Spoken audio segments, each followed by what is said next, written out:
ഓം നമ ശിവായ. നാം ഇന്ന് പറയുന്നത് വാസ്തു ജ്യോതിഷത്തിനെ കുറിച്ചാണ്.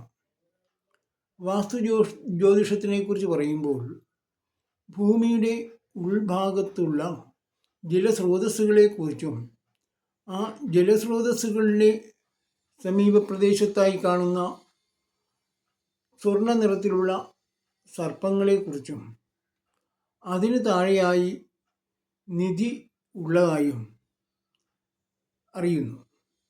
അപ്പോൾ അതിനെക്കുറിച്ചുള്ള വിശദമായിട്ടുള്ള വിവരങ്ങളാണ് ഇന്നത്തെ വീഡിയോയിലൂടെ നാം പറയുന്നത്. എന്തെന്നാൽ ഒരു ഭൂമിയിൽ ഏറ്റവും കൂടുതൽ ജലസ്രോതസ് ഉണ്ടെങ്കിൽ ആ ജലസ്രോതസ്സുള്ള ഭൂമി എന്ന് പറയുന്നത് ദൈവീകമായിട്ടുള്ള സാന്നിധ്യമുള്ള ഭൂമിയായിരിക്കും. അതുകൊണ്ട് ക്ഷേത്രങ്ങളെല്ലാം തന്നെ പണിയുന്നത് പണ്ട് ജലസ്രോതസ്സുകളുള്ള സ്ഥലങ്ങളിലായിരുന്നു.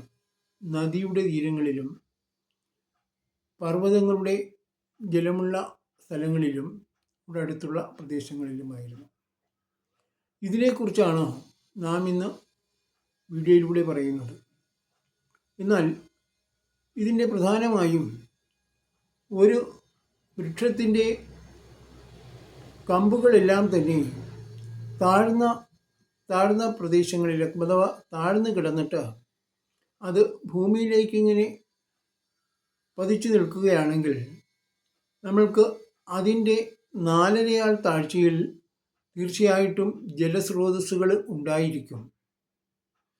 എന്നാൽ ഏതൊരു വൃക്ഷത്തിൻ്റെയാണോ വടക്ക് ഭാഗത്ത് പുറ്റ് ഉണ്ടാകുന്നത്, ആ പുറ്റുണ്ടാകുന്ന ഭൂമിയുടെ അഥവാ വൃക്ഷത്തിൻ്റെ 4.5 കോൾ തെക്കുമാറി 4.5 ആൾ താഴ്ചയിൽ കുഴിച്ചാൽ ജലസ്രോതസ് ഉണ്ടായിരിക്കും. വീണ്ടും 1.5 ആൾ കുഴിക്കുമ്പോൾ അവിടെ മഞ്ഞ നിറത്തിലുള്ള മണലും സ്വർണ്ണ നിറത്തിലുള്ള തവളയെയും കാണുവാൻ സാധിക്കും. എന്നാൽ ഏതൊരു ഭൂമിയിലാണോ നമ്മൾ ചവിട്ടുമ്പോൾ ശബ്ദമുണ്ടാകുന്നത്, ആ ഭൂമിയിൽ 4.5 ആൾ താഴ്ചയിൽ ജലസ്രോതസ് തീർച്ചയായിട്ടും ഉണ്ടായിരിക്കും.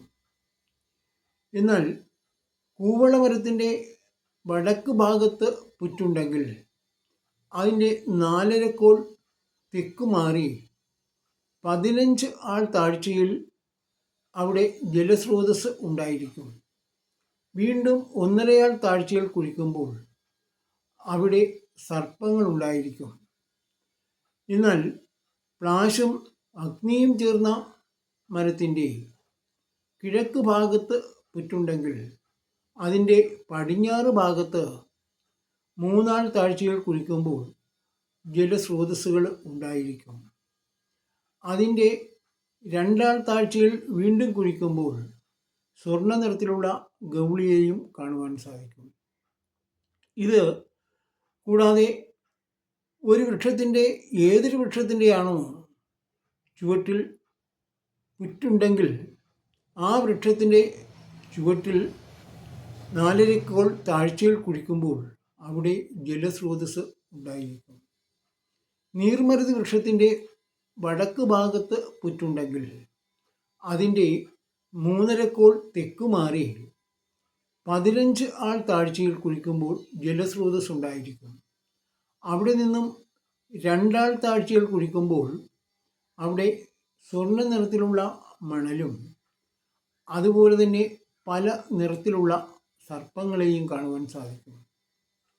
കാപ്പി വൃക്ഷത്തിൻ്റെ ചുവട്ടിൽ പുറ്റുണ്ടെങ്കിൽ അതിൻ്റെ 4.5 ആൾ തെക്കുമാറി 4.5 കോൾ തെക്കുമാറി 5 ആൾ താഴ്ചയിൽ കുഴിച്ചു കഴിയുമ്പോൾ അവിടെ ജലസ്രോതസ് തീർച്ചയായിട്ടും ഉണ്ടായിരിക്കും.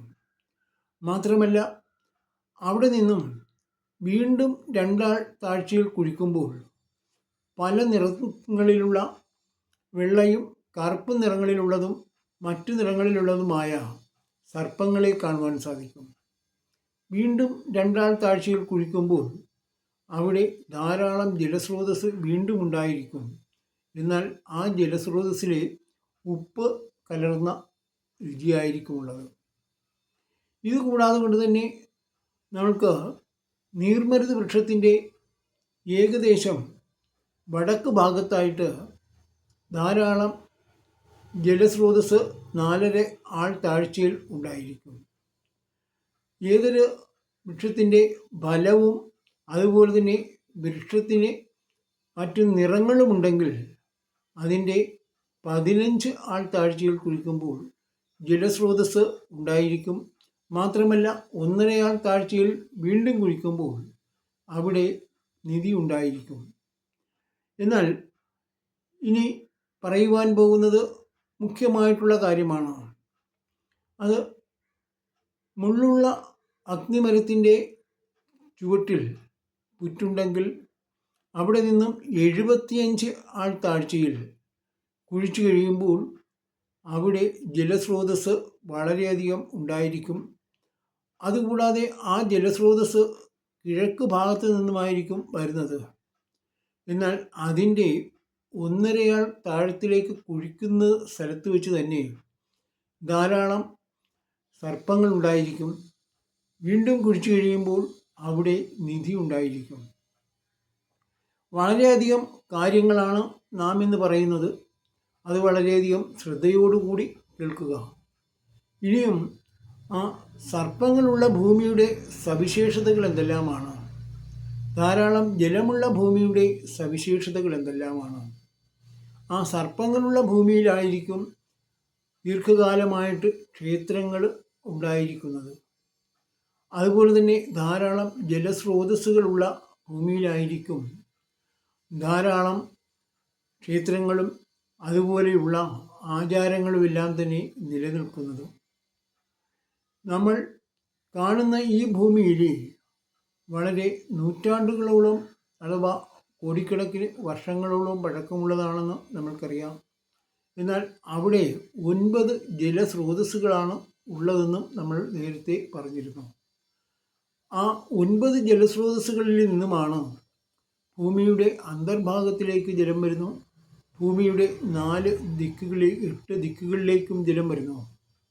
ആ ജലമാണ് വീണ്ടും മറ്റുള്ള പ്രദേശങ്ങളിലേക്കെല്ലാം തന്നെ വരുന്നത്. അതിങ്ങനെ വളരെ കാലപ്പഴക്കങ്ങൾ കൊണ്ട് നിലനിൽക്കുന്നത് കൊണ്ടാണ് അവിടെ നിധിയായി രൂപാന്തരപ്പെടുന്നത്. അവിടെ ധാരാളം നിധികുംഭങ്ങൾ ഉണ്ടായിരിക്കും. അതുപോലെ തന്നെ നമ്മൾ ശ്രദ്ധിച്ചാൽ കാണുവാൻ സാധിക്കും, ഏതൊരു വൃക്ഷത്തിൻ്റെയാണോ ഫലങ്ങൾക്കും അതുപോലെ തന്നെ വൃക്ഷങ്ങൾക്കും അതിൻ്റെ ശിഖരങ്ങൾക്കുമെല്ലാം തന്നെ പ്രത്യേകമായിട്ടുള്ള നിറങ്ങളുള്ളത്, ആ നിറങ്ങളുള്ള വൃക്ഷത്തിൻ്റെ ചുവട്ടിൽ പുറ്റ് ഉണ്ടായിരിക്കുമ്പോൾ അതിൻ്റെ തെക്ക് ഭാഗത്തായിട്ട് 25 ആൾ താഴ്ചയിൽ കുഴിക്കുമ്പോൾ അവിടെ ജലസ്രോതസ് മാത്രമല്ല, അവിടെ നിന്നും 1.5 ആൾ താഴ്ചയിൽ കുഴിക്കുമ്പോൾ അവിടെ ധാരാളം നിധിയും ഉണ്ടായിരിക്കും. വീണ്ടും അത് കുഴിച്ചു വരുമ്പോൾ തന്നെ 1.5 ആൾ കുഴിക്കുമ്പോൾ തന്നെ അവിടെ സർപ്പങ്ങളെയും കാണുവാൻ സാധിക്കും. ഇത്രയും പറഞ്ഞുകൊണ്ട് ഇന്നത്തെ വീഡിയോ പര്യവസാനിപ്പിക്കുകയാണ്. എല്ലാവർക്കും ഇഷ്ടപ്പെട്ടെങ്കിൽ ലൈക്ക് ചെയ്യുവാനും സബ്സ്ക്രൈബ് ചെയ്യുവാനും കമൻറ്റ് ചെയ്യുവാനും മറക്കരുത് എന്ന് വിനീതമായി അഭ്യർത്ഥിക്കുന്നു. മാത്രമല്ല എല്ലാവർക്കും നന്മകൾ വരട്ടെ എന്ന് വൈക്കത്തപ്പനോട് പ്രാർത്ഥിച്ചുകൊണ്ട് ഇന്നത്തെ വീഡിയോ പര്യവസാനിപ്പിക്കുകയാണ്. നന്ദി, നമസ്കാരം.